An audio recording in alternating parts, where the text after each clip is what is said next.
morning. How are you today, Liz? Hey, Carolyn, I'm well, thanks. How's it going with you?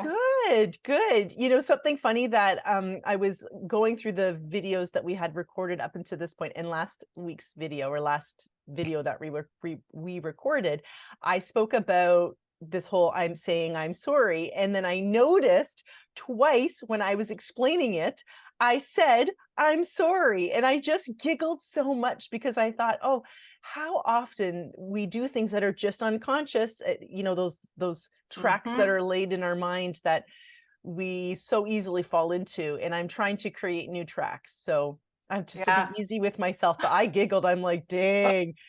If anybody, you know, is keen like me, they're watching that going, oh, she said it. Oh, she said it again. We all do that, especially when we're trying to learn new responses and become aware. We don't even think about it. It comes out of our mouths. It's just so automatic. And Yeah. sometimes we don't even know. Like you caught it in the replay, right? Like weren't even aware in the moment, even though you were trying to be aware. We were actually Mhm. talking about it. That it slips out. So Yeah. look at Yeah. you, human. Go figure. Look at me, human, and just going, oh, look, she did it again, and that's okay. Yep. Yeah. That's Well, how's okay. that song go? Oops, I I did did it it again. again. So true. So Yeah. true. Well, I was thinking about your book, Navigating Shitstorms, which is what we talk about hopefully every week. And I was thinking about the title of it, and I wondered, how did you come up with that title? Wow. Interesting question. Hmm. I had a hybrid publisher and they had a small team. I don't know how many people, 4 or 5, I think. And they were like the titling cohort, right? And I think there was, Mm-hmm. they looked at the psychology, they looked at and researched other titles of similar genre books and like all kinds of different things. And they came up with a list of potential titles. Hmm. And I'm just going to jump back because this is a couple of years into it. And so I needed a working title, something to refer to the book as while I Hmm. was working on it. So my working title was Victim Town, an unavoidable destination and the gifts it offers. Oh. And although I thought, yes, that was an apt description and a decent title, it also, I knew from the get-go that it couldn't be the title because nobody knows what the fuck Victim Town is until Hmm. they've read the book, right? So it wasn't going to draw people in. Anyways, the first round that they came up with, they missed it. They just missed the mark. Nothing felt right to me. And so I sent them back with a little more direction, and they came again a week later with another, I don't know, 5 or 6 options. There's the title and then the subtitle and different combinations. And it still wasn't right. And I got uh, I was pleased that I didn't get a lot of pushback from them because I said, no, that's just, it's not it. And we actually delayed the pub date by a couple months. I said, I'm not going to move forward until I'm happy with the title. And of course, you can't do the cover design until you have a title. So there was a bit of a ripple effect there. And they were accommodating. And they kind of said, well, like we don't have anything else. So I started brainstorming with all of my brilliant and creative friends. And there were some really good suggestions, and we were getting close, but it was over a cup of coffee with Tina Petrelli when I was in Burlington visiting my cousin. I was at Heather's house, and together we came up with it. And she had one part, and I had the other, and I can't remember who had which. But after about a half an hour, it was like, yes, that's it. Oh, Navigating shitstorms. what did your So publisher say about it? Because that must have felt so satisfying to come up with that title after all yeah, of that time, especially since you right. delayed publishing. I mean, you're anxious to get it out, I'm sure. Of Excited, course, yes. anticipation. Yes. And there was lots of other planning and marketing and book sales, distribution issues around that actual release date. Mhm. Um, they loved it. They did have some concerns. So number one, in the cover design process, the first couple rounds they did, the I in shit, they put as an exclamation mark. Oh. And they were strongly advocating for it to be that way. And I pushed back and said, no, that's really misleading, because I use the word shit, and I forget how many times, but it's a lot, in the book. So if somebody's not okay with that kind of language, they're not going to enjoy reading my book, right? Yeah. So I said, no, that's what it is. It's shitstorms with a proper I, the whole word, shit. And they said, okay, well, there are going to be some implications around exposure and shelving and things like that. And I said, I understand that. And that's fair. They said, you're never going to be in the airport stores. And I said, don't tell me never, right? I understand that it probably won't be something that they will pick up initially, and after it becomes a bestseller, they're going to want it there. And maybe it goes on the top shelf so that children don't have to see it. Although I think most parents would agree that the word shit or shitstorm is not going to traumatize or affect or have, a negative impact on their children on a book cover. Yeah. So that's the person that buys it will probably say shit in their home anyway. So if the child can read, then yeah. And I think the difference between airport bookstores and regular bookstores is that the people walking through an airport, they don't have a choice about not seeing it, because those kiosks are in the middle, and they're visible. I mean, if people walk into a bookstore and they're in that section, then, they're, I don't know. But that was how they explained it to me. Yeah. Interesting. How fun is that?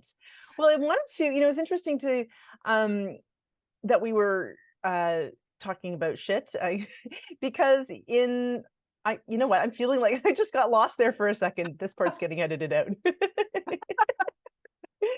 No, we're going to keep going.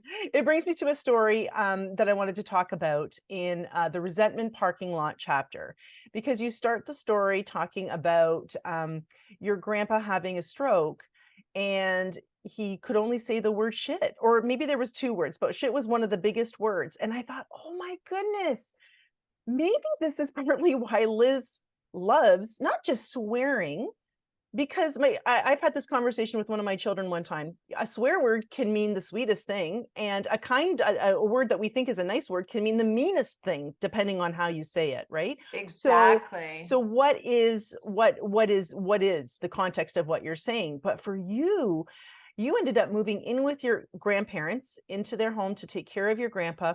Your grandma started rallying back from, the disappearance, not rallying back. I use those words lightly, but she came to when she realized she needed to take care of her husband, even though her daughter was still missing at the time. You went to live with them. And so this word shit was a word that your grandpa used for everything. Yeah. So after my grandpa, who I had dubbed Bampa, because I couldn't say grandpa when I was little, he had a massive stroke as a result of the stress around his daughter being missing for, I think he had the stroke when she'd been gone for about 2 years. And when he came out of rehab, he was in the hospital for a long time. He had a condition called aphasia, where it's the parts of the brain that control the language and communication center is damaged, and he could no longer talk. But there was one word that he could get out, and he used it all day, every day, to mean everything under the sun. And the word was shit. I mean, and I was 9 years old. I thought it was freaking hilarious. And because he didn't get in trouble for it, right? And that was a swear word. We called them back then. That's a swear word. And I would bring my friends home after school, to play.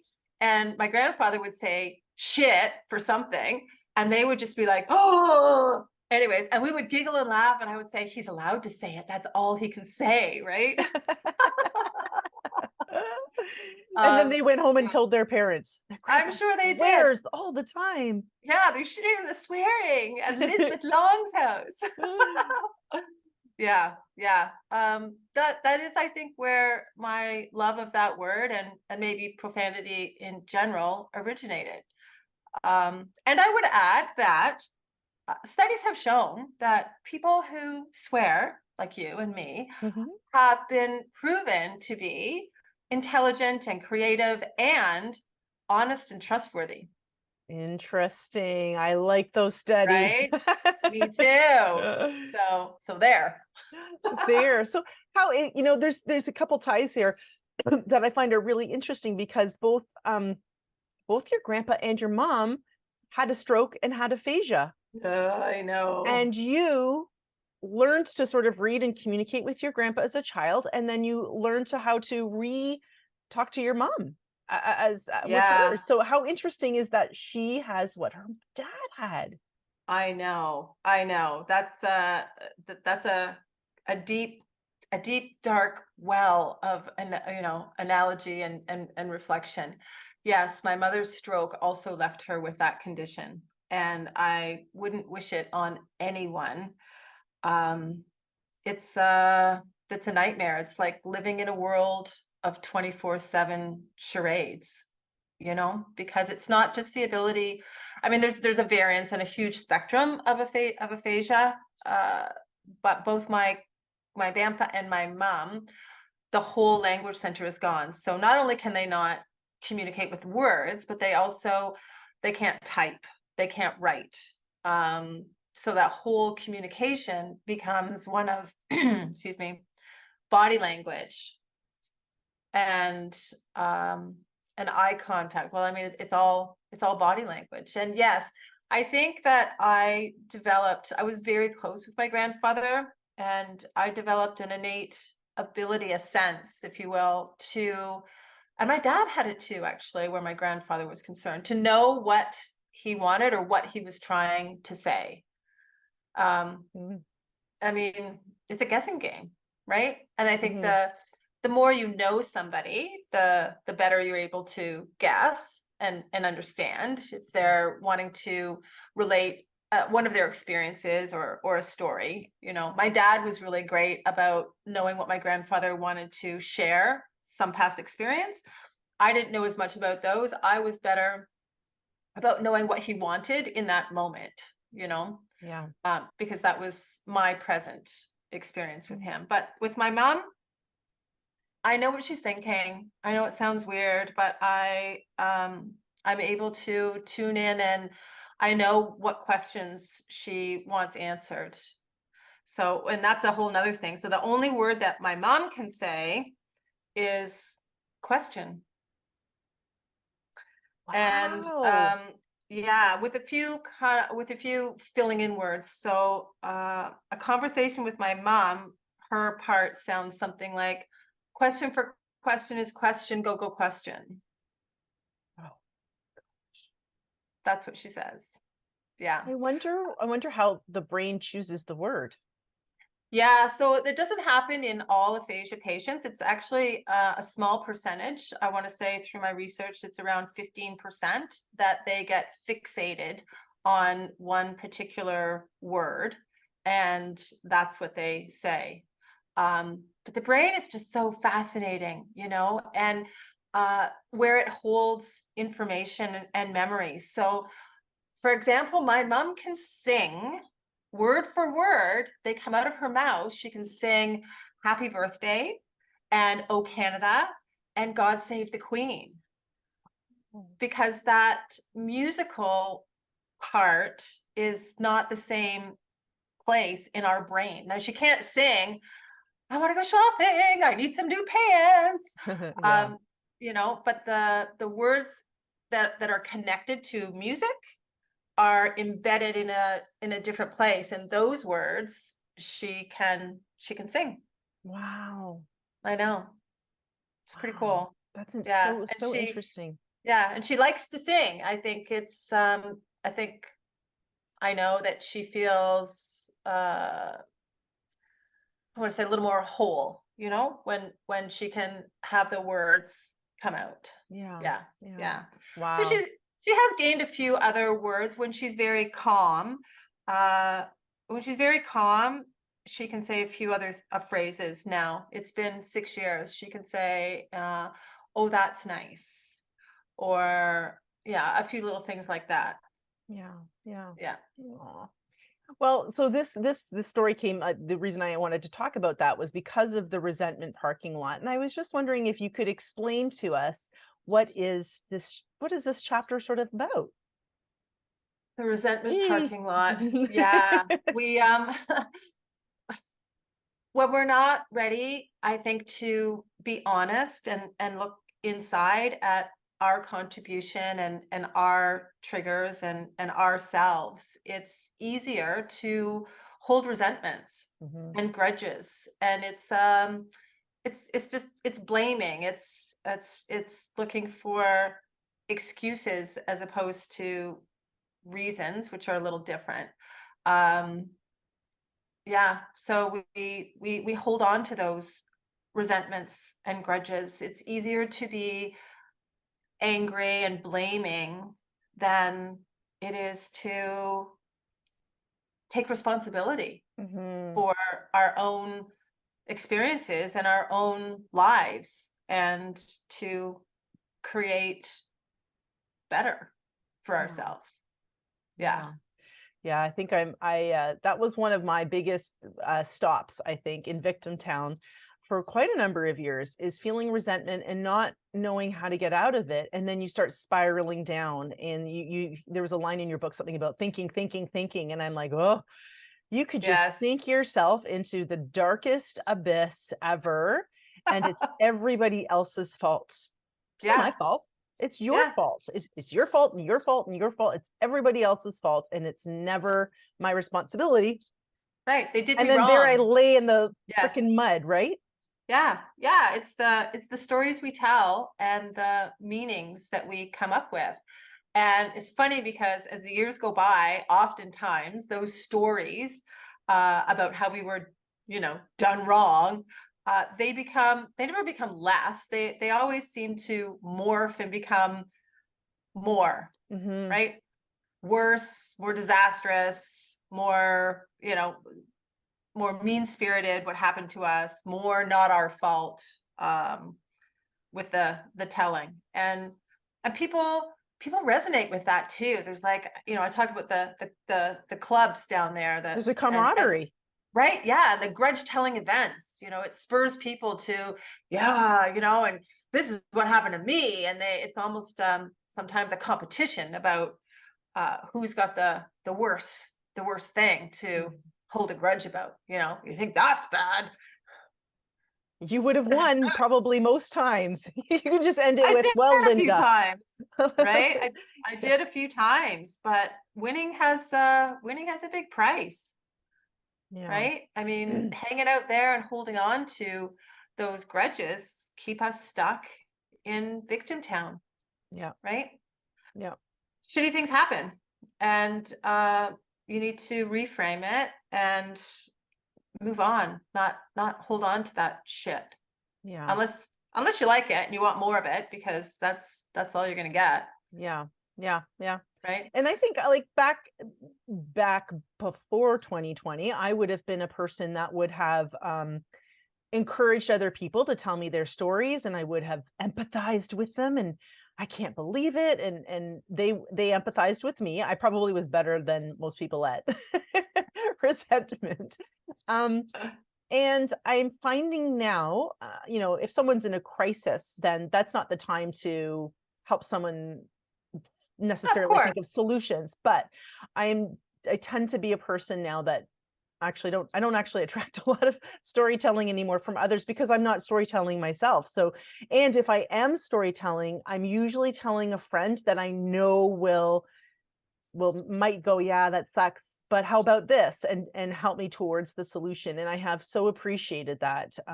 But those friends are few and far between. Those are people who've done the work also, and I have been super grateful and appreciative Yeah, for that. yeah, I love that. It's there's something about the telling of those things that is attractive for certain people, to hang on to it. Well, it's like I kind of equate it to putting your hand on a hot stove, right? Yeah, you had that once, but you don't have to keep touching that stove. And if I listen to a story that you're telling me, or you listen to a story that I'm telling you, we're allowing that person to, not allowing, but to put their hands on the hot stove, and almost the person listening puts their hand on the hot stove too, because that story doesn't feel good at all. Yeah. Yeah. So how do we Yeah, I move? mean, we get what we focus on. So if you're focusing on all that that shit and all that resentment, then you're just gonna have more of that. And we can't stop what other people do or say or circumstances that can cause resentment, but we do have a choice and a responsibility about how we think about it, you know? Mhm, mhm, And we can attach a meaning and a perspective to it that is a lot more positive, makes us feel better, and it's hopeful, uh, and and it feels good because you don't know what's going to happen in the future, right? So it's a choice. It's a choice about the spin you put on what happened, right? mhm, mhm, mhm. It's interesting because you don't know what happens going to happen in the future, but you can start shaping the future right now Yes. in your Oh, present, absolutely. right? Absolutely. Yes. That's the whole point of not dwelling on the resentments Mhm, and assuming that it had a negative meaning, mhm, mhm. And I think right? we've talked before about the things that we feel are negative in the past that we do hold resentments onto are actually also gifts. Yeah. Yeah, Can you absolutely. just explain that a little bit more? Well, sometimes it takes time to realize. When you look back, you can say, if you shifted things like, oh my gosh, like that actually was super hard and challenging in the moment, and it turned out to be a really fucking great thing because it opened this door or it led me here, and Mhm, it's hard to see that in the moment, but anything is possible. So if you, it's the belief that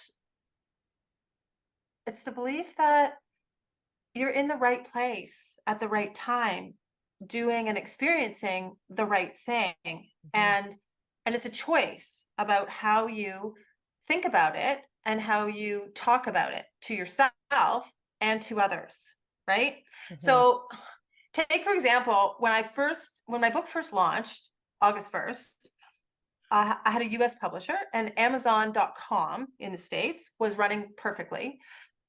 And Indigo was fine in Canada, but Amazon.ca was a mess. mhm. So I had generated about 200 pre-orders of my book. It published on August 1st, and Amazon was not fulfilling any of those orders for not just a little bit, but for months. And Wow. then Amazon started to cancel the pre-orders. Oh, no. And then the message on Amazon was, we don't know if or when this book will be in stock. And I was just like, what the fuck? Wow. Right? So I was resentful, I was angry, I was frustrated, and I'm thinking I'm going to lose all those sales, and I look like an idiot, and people think, I published with some company that doesn't know what they're doing, and Yeah. all the stuff that goes through our head, Yeah. Yeah. right? And it was a challenge for me to really let that go and to trust that it will sort itself out, and there is a reason why this glitch has occurred, and I may not know what that is for a while, but one day I will look back and I will see in the big picture of everything that had no long lasting negative effect, and that something else came came around out of that, right? Right. Yeah. And so the ability to embrace that possibility is a concept I've coined as NOWsight, right? Okay. It doesn't have to be hindsight. We don't have to wait for hindsight, because that can take a while, and that seems in the moment, not possible, or unreachable, or it's unknown, and it is unknown. Yeah.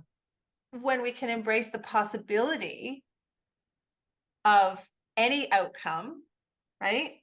Mhm. That anything is possible, that this is actually going to turn out to be in our favor. We're going to be have gratitude for having this happen.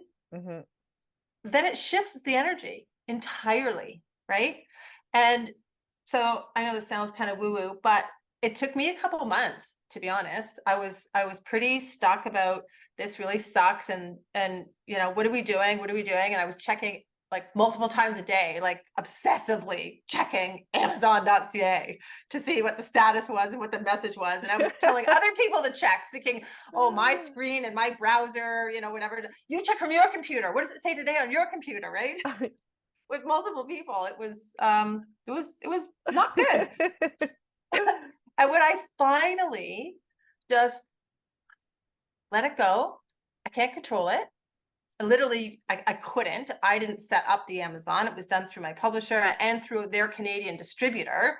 And I had no access to that. And when I really let it go, it got fixed. Like fucking magic. Oh, oh, Now really? Oh, interesting. Well, what is a surprising coincidence? right?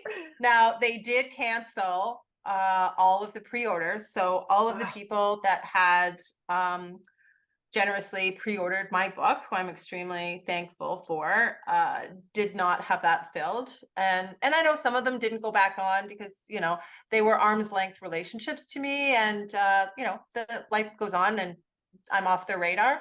But I think I know that the people that need and are ready for my book will find it. yeah, yeah, Yeah, exactly. right? It'll be go into the perfect hands at the perfect time. Yes. Yeah. Yeah. Yeah, I love what you're saying because and I'll get a little woo-woo because the channels that I love to listen to, spiritual channels. I was thinking about this last night. I thought, well, if I'm saying channels, people are going to be wondering like what channel is that? Is it the Channel YouTube 11. channel? Yeah, channel 11 or is it YouTube or spiritual channels? Hands down, there's a number that the finite number that I Yeah. prefer to listen to, and they all say the same thing about that. You need to constantly be thinking about what you want to have and how you want it to go, and think of the positive things about it, what could come out of it, how will it feel when that happens, instead of concentrating Yes. on the negative, because you get what you focus on. And even if the thing doesn't sort it out for a month or two more, you get to choose how you feel in this second anyway. And why Right? would you Yeah. choose to Choose feel to be irritated? frustrated and irritated Yeah. and obsessively yeah.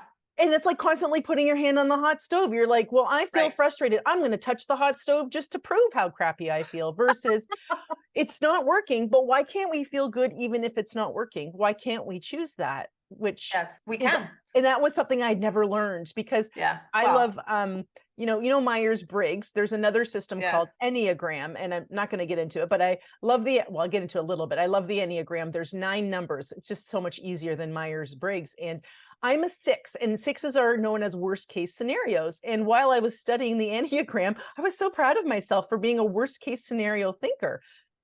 But it actually doesn't serve me very well No. at all, because in the Who wants to live seconds in that, worst case scenarios? but Right? so sort of 6s are known as the person to go to if there's a problem, because we've already thought about all the solutions, because we know all the things that could go wrong, so we've thought of all the solutions. But at the same time, why have I spent all this time thinking of all the things that could go wrong and all the solutions, when I could just figure out a solution in the time when something When it does actually happens. go Yeah. wrong? If because If, all that shit that we what if you know, yeah, all these terrible things happen 99.9% of the time, none of those things actually happen. absolutely. Yes. Absolutely. Yeah. Absolutely.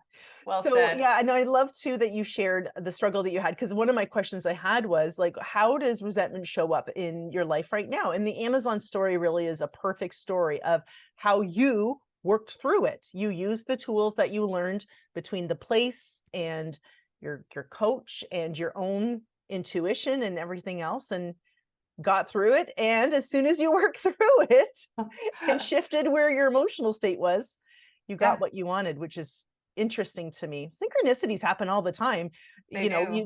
we're just not paying attention. And oftentimes we do pay attention when we do notice them, it's the positive ones, but they happen in the negative as well, which is still, you know, getting what you need and want. So yeah, interesting to me. So yeah. Anyway, we're going to finish up now. I want to keep it tight today, and we're going to All do it under right. half an hour. I have 3 questions for you, just briefly, just the fun part of it. I used to call it rapid fire. Now we're going to be going into would you rather questions. Would you rather? Do you All know this right. game? Bring it. Do you know this Yeah. game? Yeah. Okay. Would you rather have the ability to see 10 minutes into the future or 150 years into the future? 150 years. Because I'm just really curious about where things are going, I think. Truthfully, I don't want to see any into the future. yeah. And 10 minutes would be I think it would be really stressful. Yeah. I think it would change. I think 10 minutes would totally change how I felt in the moment and what I was doing in the moment, and take me out of the present, where 150 is like so far ahead, way beyond my lifetime. It would be more of a like a not really affecting me experience. Yeah. It would be That 10 just, minutes reminds me of that Garth yeah, Brooks song, The Dance. You know, I'm glad I didn't know the way it all would end, the way it all would go. yeah, Because yeah, yeah. it can affect, how you are. Okay. Next one. Would you rather have telekinesis, the ability to move things with your mind, or telepathy, the ability to read minds? Oh, move things. Yes. Really? So you don't have to get up off your chair? Well, I think that yeah, that just would be more in service to the world. I have a privacy issue with the reading other people's minds, Right. and I think that it also takes away the anticipation and the excitement and the journey of getting to know somebody. You know, that process of revealing, and seeing and learning about humans, because I think that's just so interesting. It would kind of ruin all the fun for me. Interesting. Okay. Would you rather go, this is the last one. Would you rather go into the past and meet your ancestors, or go into the future and meet your great great grandchildren? Should you have them? Ooh. Future. The future. Yeah. Yeah. I think because there'd be a little bit of my DNA in the future people, Oh, right? I'd be curious to see how that that played out in the future. Yeah. yeah, cool. Well, it's so nice to Fun chat with you questions. today. I really, really appreciate it. I love these recording days, my favorite. Yeah. Yeah. They're fun. They're fun. Thank Yeah. you. Yeah, and I hope you have a great week. We'll talk to you Yeah. soon. You too. All right, bye-bye. Bye.